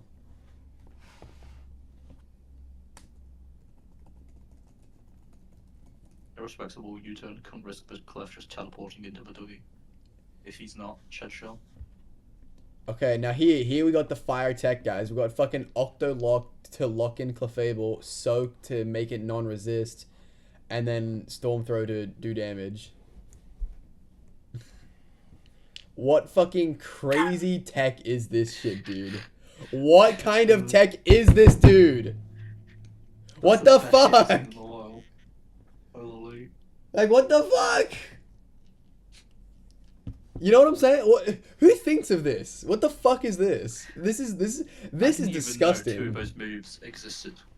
You didn't know 2 exist. Wait, Soak? No, I know about Soak, Octolock, and Storm Throw. You didn't know Storm Throw was a move? No. That's did not. crazy. I Octolock think I doesn't knew to surprise that me, shit, but Circle Throw. yeah, it's basically the same thing. In fact, I get Force them. them out? No, but it's just like a auto crit move.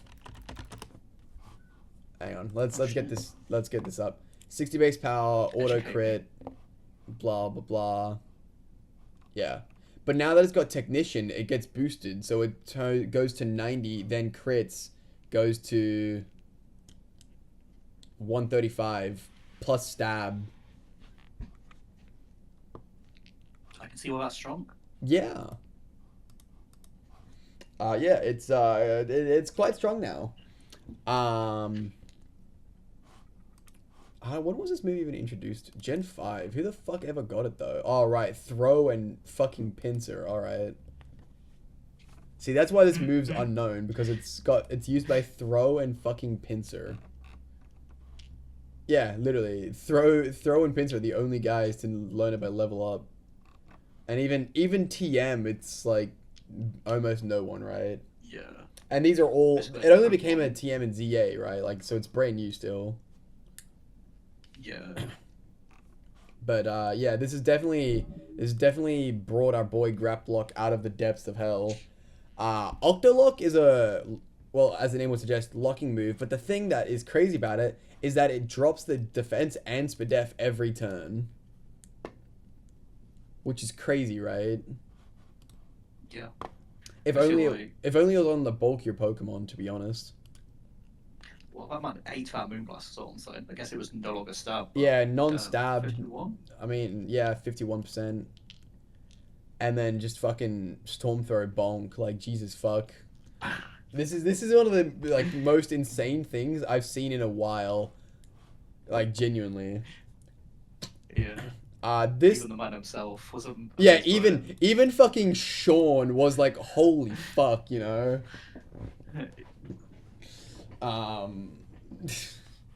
But yeah, so honestly, it was this set here that made me decide that Smiley deserves to start in our A division. It was this set here where it's like, okay, if you've got the ingenuity to 1, think of this set, 2, make this set, and 3, use it, actually make it work to do what you planned it to do, you deserve A division as far as I'm concerned. Yeah, it's pretty impressive. Like, yeah.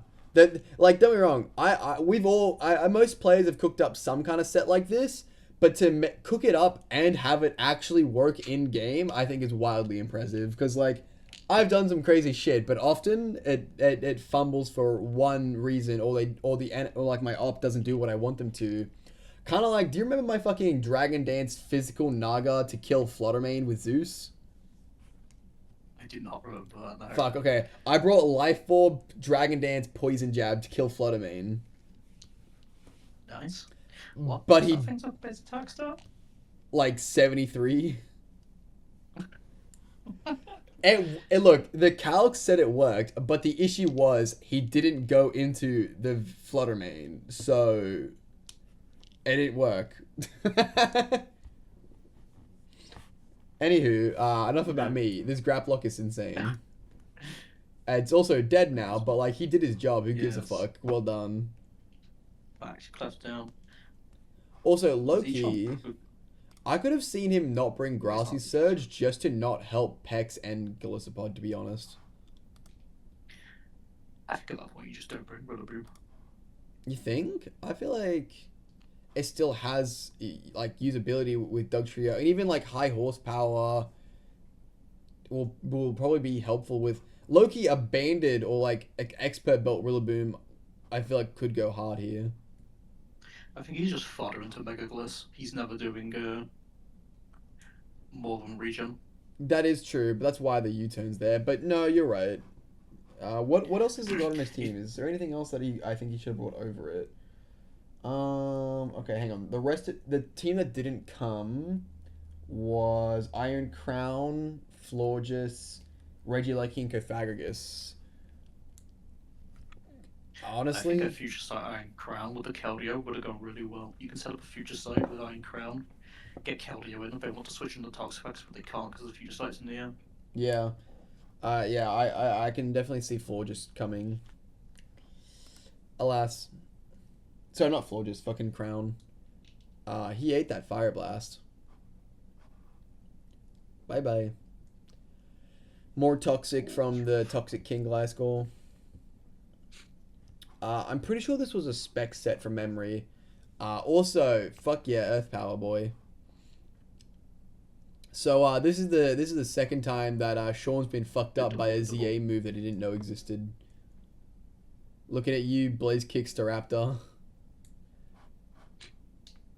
Yeah, I'm not sure about that I don't know why Darkrai. he switched. Darkrai's got so much bulk, I'm certain he ate that first impression. No shot you think it lived 150 base power stab first impression, right? No shot. I think it did, but Darkrai got so much bulk now. It is bulky, Like, but ain't no way. I'm running this calc. I'm saying for, like, Viglisopod being not invested in attack. Okay, I'll run a non-invested Gallisopod Mega. I think the Mega Darkrai lives. In fact, I reckon it does like 60 to 70. Okay. I hate to admit it, but you're right. It does 77 to 92 from no invest into no invest. That's crazy to me. It gained so much bulk. It did. I may have overestimated the bulk slightly by saying 60 to 70, but yeah. I mean, it went from 1990 to 130, 130, which is pretty crazy. He a big boy. He is a big boy. Honestly, though, I feel like Sean probably would have put enough attack into it to at least get a... Actually, you can't have a guaranteed kill without going fucking, like, adamant, like, 200 fucking shit. Jesus. Yeah, and the Darker probably invested in the HP anyway, considering it's so slow now. Yeah, true. Okay. I was gonna say I didn't rate this play, like, with the nasty plot, because you would always be able to bring in Gliscod, but Gliscod apparently doesn't fucking kill, and Darkrai gets Flamethrower, doesn't it? I don't think it does.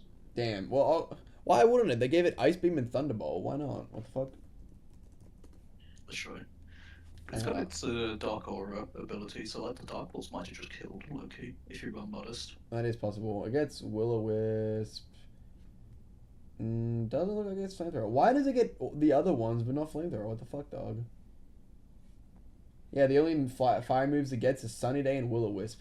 Why does it get Sunny Day? Who fucking knows? But Dark Aura, Dark Pulse. Yeah, +2 Dark Pulse from Dark Aura to, what do we think? Max HP. Do we want to put in Spadef, or do we think it would have been Fizdef? I think he could have afforded to put it in Spadef, to be fair, because you don't really need the defense investment to beat up Ruler. Depends if he needed defense to beat up something else. Okay, so a we max... We want Spadef to the flamethrowers from Garchomp. Yeah, that's true. So a max HP, max Spadef, not including nature, from max special attack, timid... Wait, timid? Yeah, it's timid. Modest and Darkrai. Modest? Okay, yeah, Modest max Axe +2 with Dark Aura does 89 to 105, which is fucking absurd. Holy shit. Yeah. Okay, I think if I was him, I'd have risked that. Yeah, I mean, honestly, because it needs so much attack investment and you have to have no bulk investment. So honestly, I think now that I've actually done the calc and seen it, I was going to call him out saying I think Nasty Plot's bad because he can always just come in and do it, but he can't just always come in and do it. He doesn't fucking kill and you kill him. Like, fuck. Should have Dark Pulsed. And he swapped out anyway, like, damn. I'm assuming it would have killed Diancie too, right?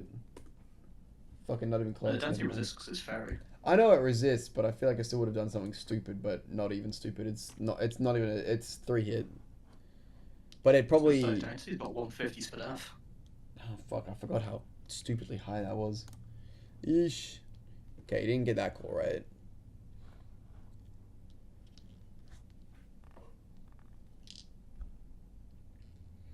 Power on the toxic effects. Flip turned. No, respectable. Yeah, it's reasonable. Okay, do it again. No, that did nothing. That did so little. Yeah, that did. It did fucking nothing, right? Okay, Fiery Dance. Okay, how much does Psychic do now? He doesn't have Psychic, fair enough. Bye. Wow, it lived? That's crazy. And then he U-turns out. Okay. That's not a series of plays that I think is good. Yeah, I Just lost 40 for no reason. Yeah. This is what special attack Garchomp is shit. Unless you see Omega. Yeah. Say this Gliscor. It's only defogged and toxic. What the fuck is the rest of its move pool? Protect EQ, I guess. Maybe? I don't know. I just feel like if it was something standard, we would have seen it by now, you know? Damn, the knockoff into Ghost Blood. Roost or Protect. So he's one of those, and then probably an attacking move last. Yeah. Okay, well. Honestly, I kind of wish this Garchomp was Rocky Helmet to punish the Gliscod even more. Although, I mean, it just resets it all off anyway. Well, that's what I Like, mean. it It's resets just all this shit. well, actually, does regen heal more than Rocky Helmet plus Rough Skin? Yes, I think Rocky Helmet is 16%, Rough Skin from top and head's 12, which is like 28, and regen 33. Okay, but you know, once you include one layer of spikes, then it doesn't. But also, I'd definitely rather it only get 5% back than whatever else it could have done. You know. Yeah. Come on, Big Dark Ryan, show us your stuff. All right, Darkrai, you've got coverage, right? Sludge Bomb, okay, doesn't do that much, but it's fine. And now you're in Gliscod range. Yeah, he fucking knew. Oh no. Yeah. If he not, if he. No, actually, hang on. Hold up. I did 46. Hold up.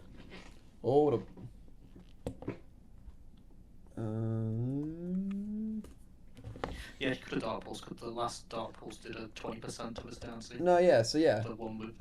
Yeah, he Yeah, definitely could've should have Dark Pulsed here. He would have killed Diancie or killed Galactic. That was a big misplay from Smiley then.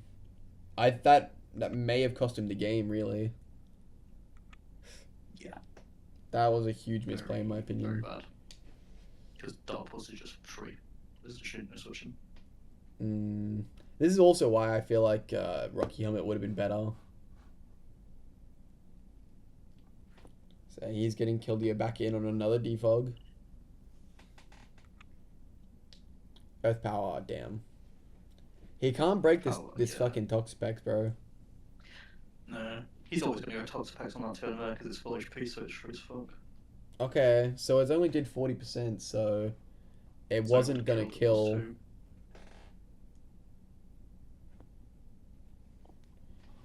Probably max with F plus nature on Galactic. Yeah, for it to do that much damage, it needed the nature too, yeah.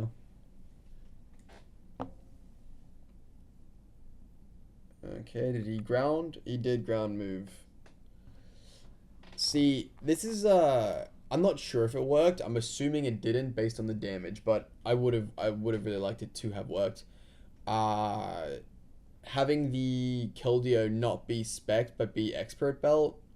I remember Smiley mentioned that he didn't want to do Calm Mind because of like unaware and also not having the immediate power.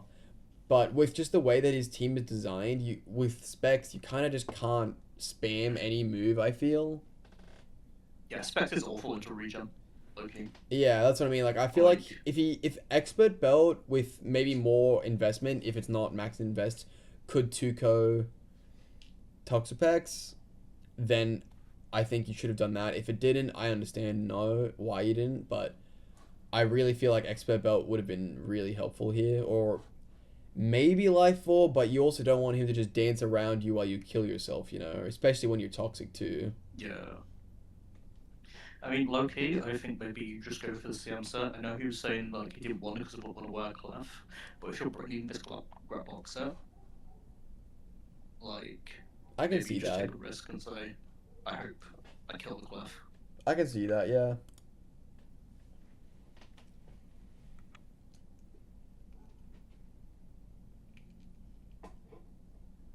Okay. Well, he does feel like he's starting to make some progress on getting rid of this fucking Galactic, but oh my god, it's even goddamn Protect to waste more toxic turns. Fuck you, Sean. He stayed in? Oh, because he knows he'll flip it. Yeah. Look at that damage too, yeah. Diancie was the switch in? Okay, you were just coming back, fair enough. He probably just went Diancie because he wanted to get extra lefties. I can see that. Break does fuck all. Yeah, I don't know what Rillaboom did. I think you're right. Yeah, I think the only ever reason why you bring Rillaboom is because you want to get momentum on the Galactic and you have something that can take advantage of the free Ooh, momentum. nice crit. Is that turn? Say, did that matter? I don't think so, but No, definitely matter. it's just because we know it's like no invest versus some invest, but no, it definitely didn't. Like, yeah, no, it didn't matter. But, because, yeah, it's no invest at all, so it's just sad to see. But honestly, that not Dark Pulsing on the Diancie swapping to Gliscod, actually, I think, I don't know about it cost him the game, but it definitely cost him several differential. I think it might have cost him the game. He could have. No, I agree. I think he could have won. Because at that point, Gliscod's Depends dead. how much Dougie's EQ does, because I think Dougie EQ is the only way to revenge code at that point. Yeah, this was kind of a rough game. It just felt like no matter what Smiley did, like Keldeo was really good, but he just couldn't actually break anything. He could do a lot of damage, but he could never break, right? Yeah, it was good. It was a good team by Sean. Like, Oh he yeah. played well, but at the same time, he never felt like he actually had to make a play. I which, agree. in my opinion, is a good sign of a stall team. Like, you don't actually have to take any risk making plays. Yeah, no, that's completely reasonable. And it's a good team. But I also think that means that the opponent didn't prep well if they don't make you have to make a play. Well, not didn't prep well, that feels too harsh. Yeah, I know what you mean though. I do. Should have had something extra to force something. Yeah, yeah. Having said that, the Dark Pulse moment may have been that extra bit of prep I'm looking for. It just didn't go his way that time. Yeah, that genuinely may have cost him the game. I mean, getting rid of Gliscod, I think really opens up the game after that, because then he has basically no damage. Like, we never saw this fucking Gliscod use a move, and I assume it probably did, but I also feel like it probably would have used it by now if it had one, you know? Yeah. Like, I don't know, because he was there for quite a while. Like, I mean, he used 4 defogs and 4 toxics. Like, fuck. I don't know. Anyway. Yeah. We're not. What's that? I was going to say, not to be extremely picky, but low-key, he maybe shouldn't have gone to Gliscod at all on that turn with the Dancy, because I don't think Dancy came back in after that point. Yeah, it did come back in, but only to swap right back out.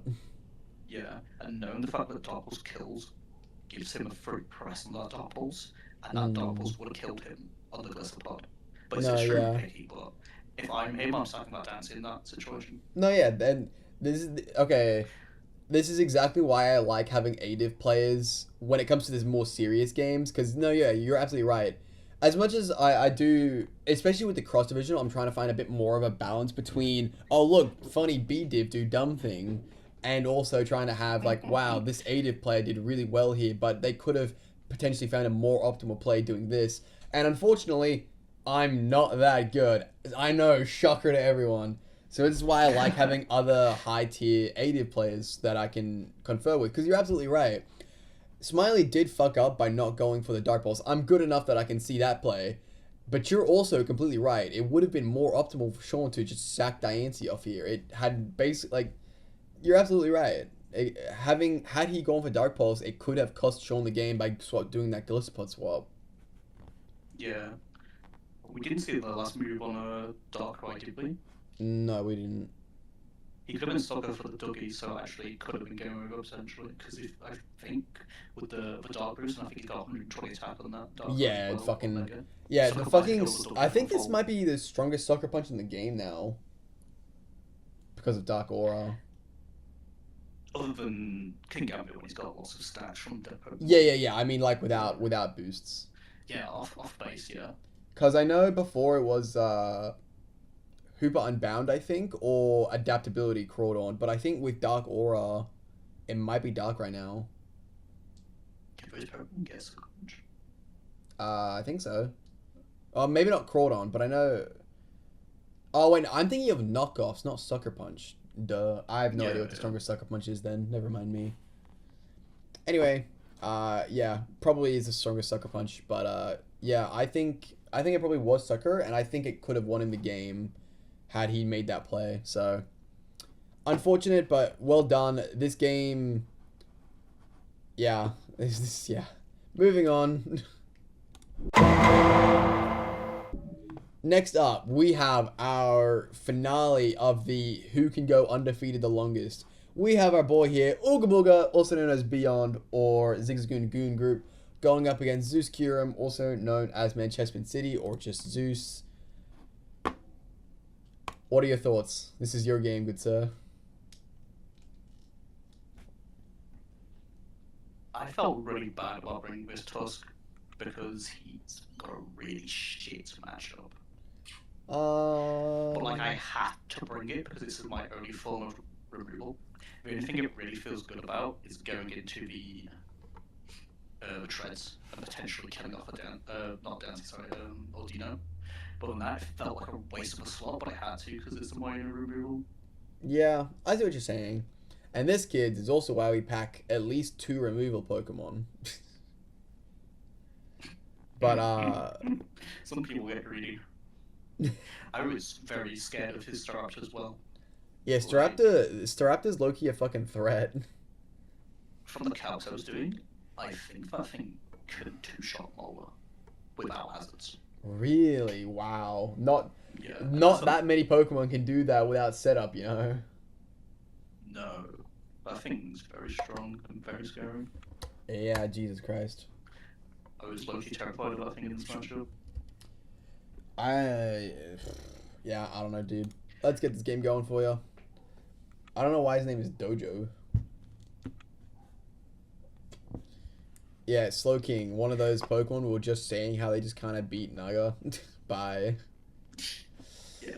Yeah. Brings in the Tusk.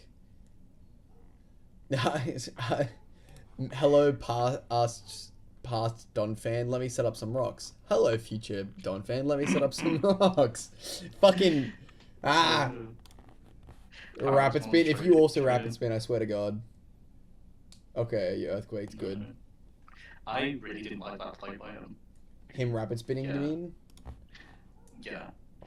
Like, so could you just pause 1 second? What's that? Just play this turn, so to the end. Oh, It's yeah. like, here, we both end up with rocks, but he just lost all his HP for no reason. No, yeah, that's completely reasonable. It's one of those things where it's not generally a good idea to bother spinning in front of the spinner of the setter when the setter can fucking earthquake your ass. Yeah. Like, where there's just not much point to it, I feel. And you're absolutely right. In that fact of why bother? They'll just set it up right in front of me. But also, Loki, it kind of did its job. Its job was to get Staraptor in without hurting its feet, right? I agree, but at the same time, I think the rocks on rocks play was the play that achieved this. After both, I guess you take 25 on Staraptor, and that's why you want a Staraptor in. Which feels a lot to lose on this treads.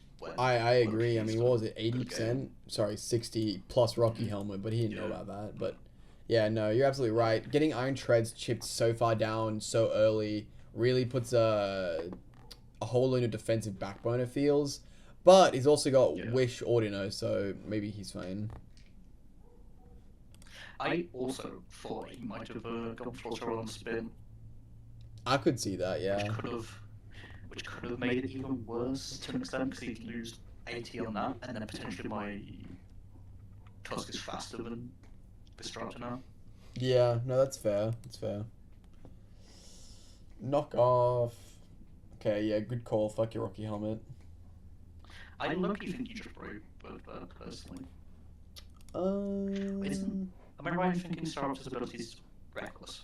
Or is it Tough Claws? Tough Claws. Tough Claws. Yeah. So after the rocks, my Molar's getting 2-shot by this CC. Yeah. Honestly, he puts on so much pressure if he CCs here. Instead of knocking. I know you take the ship, it's kind of annoying, but... No, yeah, I see what you're saying. I mean... If he makes the correct play, he claims kill this turn, if he CCs there. Or, I mean, even if he does go for the Brave Bird, which... I mean, what is the risk in Brave Bird? You take recoil, sure, but... There is no risk. Yeah, your only risk is... CCing to Brave Bird guarantees him a kill. Does it... also with Genesect though? Probably not. Yeah, it's one-shotting Genesect. What is one-shotting Genesect? The Brave Bird. Really? The Brave Birds. Yeah. Wow, okay, Genesect's maybe not as bulky as I thought, or this thing's just stronger than I fucking thought. Top Ball's Brave Bird are just really, really strong. Yeah, Jesus Christ. Then yeah, I just Too absolutely... passive at the point. No, I think you're absolutely right. He definitely needed to just go and... That's the thing, right? This isn't his win con. This is his breaker, right? Mm-hmm. So just let it break, you know? Yeah. I think you're absolutely right. I think he should have done that. And I'm assuming it's not the kind of thing he's planning on having around for a long time. It's there to get its job done. Exactly. Shown by the fact that he then CCs into it anyway. Yeah.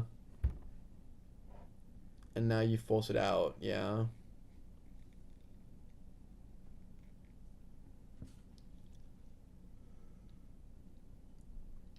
And Mola just starts its regen cycles, baby.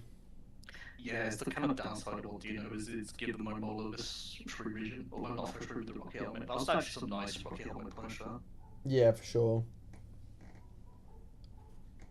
I don't like that this Razor Shell doesn't kill. No, Also, I that crit did not matter, right? There's no shot.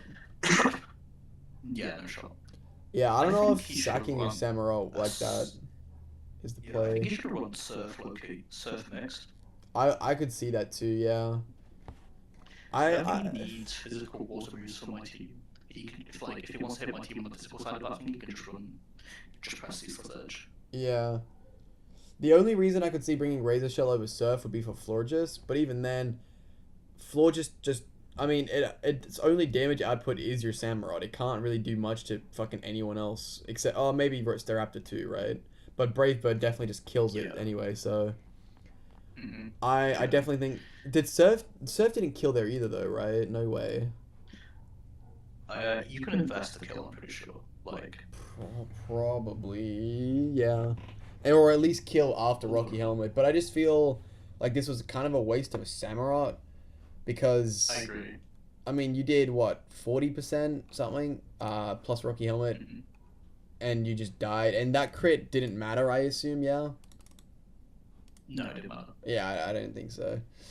But now, Especially like, I feel like he's just lost his Absol check, you know? Mm-hmm. Especially given how useless, well, not useless, but like how it didn't feel great to have this Tusk, I was saying earlier, but this Tusk, like, low-key Popped does off. so much work. But Yeah, honestly, in a game which... it feels like it only did so well because Zeus kind of didn't play his best. Agreed. Um, I mean, it feels hot to make this I'm gonna Cool. go jump in the shower. Yeah, I don't know. You're definitely right. Zeus just isn't playing his best in this game. I mean, and you also just have Florges, which kind of really fucks with Yua here, you know. Yeah. Fuck, that hurts, dude. This is one of those things. You know how they say like the Paradox Pokemon are like super min-maxed? Mm-hmm. Fucking the Ultra Beasts were also hella min-maxed. This guy has 127 attack, special attack, 121 fucking speed, and then 73 in every other stat. Like, tell me that's not just worse Flutter Mane, man. Yeah, it kind of just is. It's slower, weaker, and frailer. Like, what the fuck is even the point? And arguably worse stabs. Like, come on. He's got Flutter Mane and Flutter Mane at home. Yeah, why did he even bring Why did he even draft Naga with Flutter? Like, I love Naga, but when you have it, you don't really... I feel like you don't need Flutter. Sorry, when you have Flutter, you don't need Naga. Yeah, 100%. Like, Flutter Mane's coverage doesn't really have a weakness in it, so you don't necessarily need another special attacker. Kind of. Yeah, or even if you did want another special, you don't need another 21-point special attacker, right? No, exactly. You just pick up something cheap to, like, deal with a few matchups that might not like. Yeah. I mean, it's still really threatening, but it's just like, I feel like there's just not much point when you already have better fucking Naga, you know?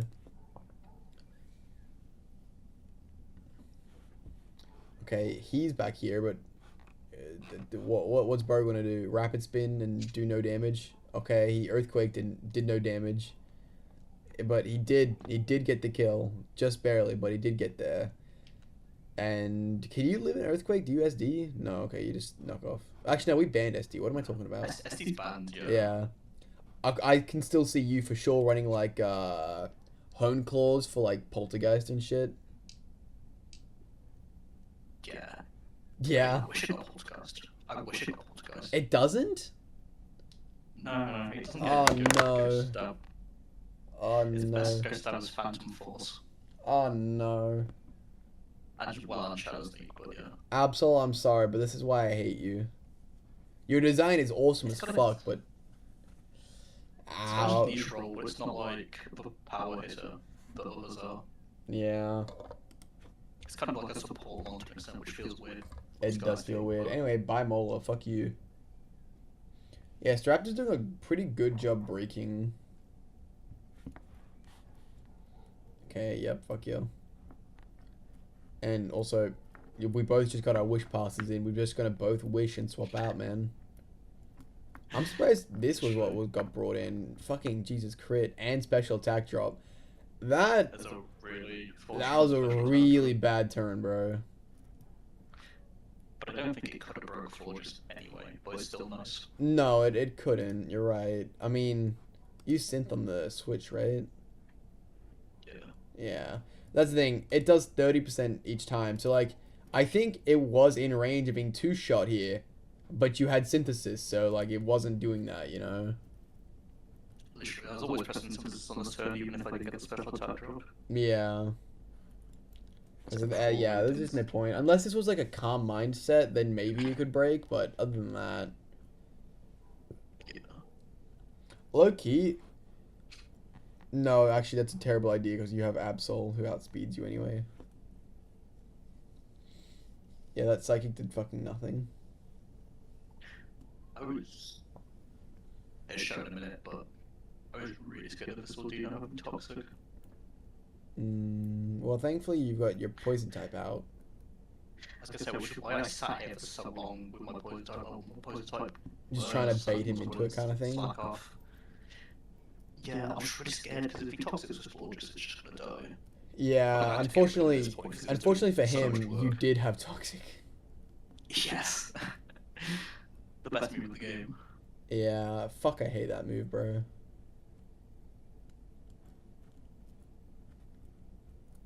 Yeah, and he even got It was the... like a somewhat risky play, but I knew he was gonna scarf Draco because I think Draco was the only thing that could kill. Yeah, I can see it.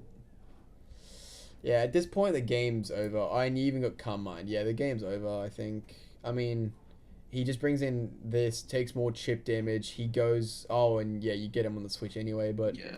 What... I mean, like, best case for him is, like, you swap to Slowking, it takes chip, you go to... Or even dies, depending on the role. I don't fucking know how bulky this thing is, to be honest. Then Absol comes in, outspeeds, and kills it. Like, I don't know. Yeah, he has to kind of like play around getting that start turn as much as he could in the end game and like killing my spread walls. Yeah. Yeah. Unfortunately, this game is more than over. Yeah. Which, it does suck, but, well, GG. He made a couple misplays at various points, and, well, as much as I hate to say it, you just did the balanced semi-stall bullshit of just swapping around your tanks and wish passing until the enemy died. Power region. You don't have to make points. Essentially, right? Power. That's one of those things that I just I can't find it a fun way to play the game on either side. Like, if I don't know, that's a whole nother debate that I am too tired for. My voice is really starting to go. I think there's ways around region, but it's hard. Yeah. And the region ones aren't exactly like, oh my god, I press U-turn. I'm having a time of life. They're just the supporting act. It's like, Yeah. Look, like, I no know one what you said, mean, but oh I don't my know. god, I love pressing stealth rocks. You know? Hey man, you Stealth could... rocks are just a means to an end. Just like yeah. region, it's just a means to an end. Your region one comes in so you can have fun with your Mega Absol and Genesect. Well, GG boys. Congratulations Beyond on becoming our #1 player, going undefeated for the longest. Thank you. Yeah, very well done. In our 4-in-1 group, we have actually it might be easier. I'm still not entirely sure on the format I want to do these in. Is that visible? There we go. So going through, we saw these games, we saw that game. Rose defeated Aiden, which honestly doesn't surprise me very much. Saw that game. That Warpig destroying Alien surprises no one. Honestly, this game was a bit closer than I expected it to be, but the Steeler did manage to win. Josh beat Kaz. The fucking upset of the century over here. Fucking Lucid 6-0ing Jared. Like, Jesus Christ. This was actually a game I was... game? What's that? Was that 6-0 Zeraora game? Yeah, that was that one. Zeraora? Yeah. Then this was actually one I was kind of excited for. It was a pretty solid game, but it just didn't quite win the votes, which, you know, it happens. Which was Detroit Duwat versus Illawarra Halucha. I thought that was like a pretty entertaining game, to be honest. One of the more balanced games of this week, where it's, you know, 2 mid to low beative players playing, so it was a bit of fun there. We had Robbie beating Will because Will sucks ass. Umbreon beat my student Derek here. Debug beat Starmie. We did have another 6-0 actually, which was Beal Naga sweep on Giratina. Naga is fun, guys. You can just nasty plot and booster when they don't have any of the, you know, 20 different counters to it. When the main steel type is not there, that resists fire, or is neutral against it. Yeah. Bro goes in. Yep, he does go in. Yeah, OJ beat me just barely, but well done to him. This was another game that I was kind of excited for, actually, versus JDS. Because I've heard that JDS is, like, pretty fucking good, and they're just kind of on a bad streak at the moment. But actually is also one of our better players who's kind of up and down at the moment, but, you know, it's fine. But yeah, this was a pretty interesting game, I think. Then we had... I'd be surprised to see, but JDS won. Yeah? That's You a think... shock from my knowledge of the two players. JDS is good, but, like, he's in the second div of GPA right now. Yeah. And I'm pretty sure but where's guy is in the top div of... He's in A div, right? Yeah, he's one of the better players of A-Div. Like, he's like, in our... He's never not been in top 8, but even then he's often in top 4. He's never won, but for some reason he seems to crumble to the pressure of playoffs, so he often doesn't do well in playoffs. But getting to playoffs, he's like one of the most consistent. Yeah. I'm surprised that JDS won that, but might be... Interesting, I'll have because... to watch that myself. Feel free. But Zeus was saying that JDS is like one of your better end of players, and he's just on a losing streak at the moment. Is that not accurate? No offense to JDS, but I think he slightly overrates him. Interesting. Okay. I don't know. I've beat him twice now, so I'm on a high horse, and neither time was because of crits, I swear.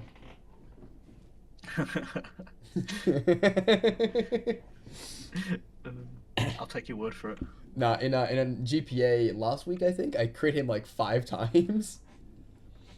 I think only 1 mattered. He argues 2 mattered, but I mean even then. And in the RCL game, it only mattered in the fact that I had a full health Mandy instead of a 5% Mandy, which I would have just probably roosted later, but I think I still had the RCL game anyway. I don't know about GPA. That one was pretty important, I think.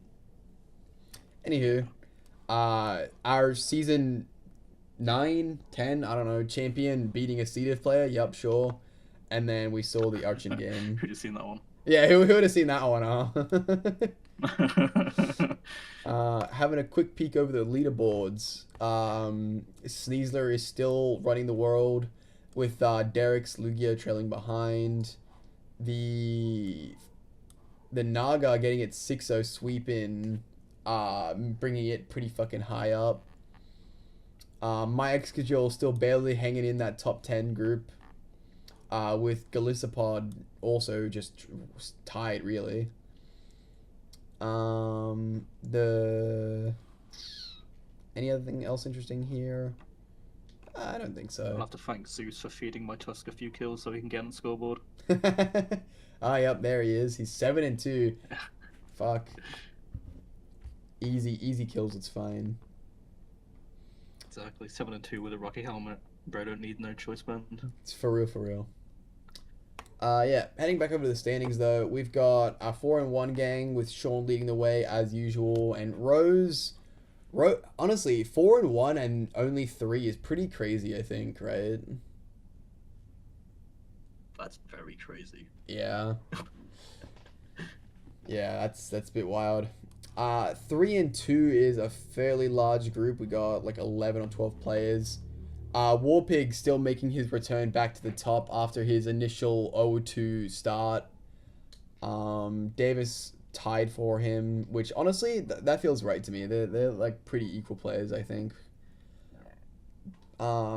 Beal and Leon are actually 2 players that are doing way better than I expected them to be honest. Like, Beal, I thought was ADIV. Like, he was ADIV, but then he didn't play for like 3 years and has just come back. So I wasn't sure if he would be rusty enough to stick with A guys, but he has been sticking with A, which is cool. But not only has he been sticking with A, he's actually been doing pretty well too. Like, even for it, like even now he's 9th.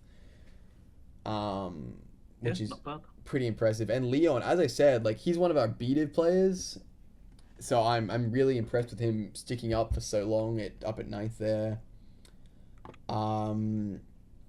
Scum is a new guy, but from what he's told me, he's won in a couple other leagues before, so I think he's fairly good. Mez being, of course, a 2-time champion here. Then we got our kind of splurge of some B-Div players who just kind of stuck around. Aiden and Alien, funnily enough, actually, Smiley I think is A, but I still, whatever. Aiden and Alien were both players who started off like 3-0 because they kept getting easy opponents. But they've kind of fucked their last round, and now they're finding out what happens when you get with big boys, you know. Yes, they might be slowly crawling down. Yeah, they've been doing that for a little bit now. Then JDS, OJ, and Debug. Yeah, I don't got anything more to say about that, I don't think. As for our 2 and 3, I'm kind of impressed we've got 2 different C-Div players here. Their differential is fucking awful, but like, good job for being there, you know? Thanks. Outside of that, this Tay only just joined in like week 7. This was London Umbreon before, but they got kicked out, as I said, so ignore this for right now, I guess. Currently, Starmie is leading the way with me and Drum going right behind, which honestly, while I think Will isn't as good as me or Drum, just, you know, bias and personal choice, I do think me and Drum are like probably fairly close in skill, so I think that's interesting. Actually, what the fuck is he doing down here, man? Who knows? Who knows, man? No, he's just kind of had a bit of a rough schedule. But I don't know.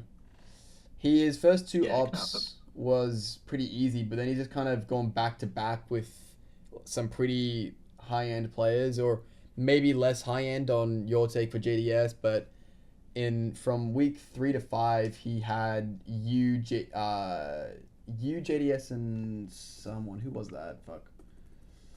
Beware. JDS. Oh, and Sean. Yeah. Sean, and JDS. So it's pretty rough last 3 weeks for him, to be honest.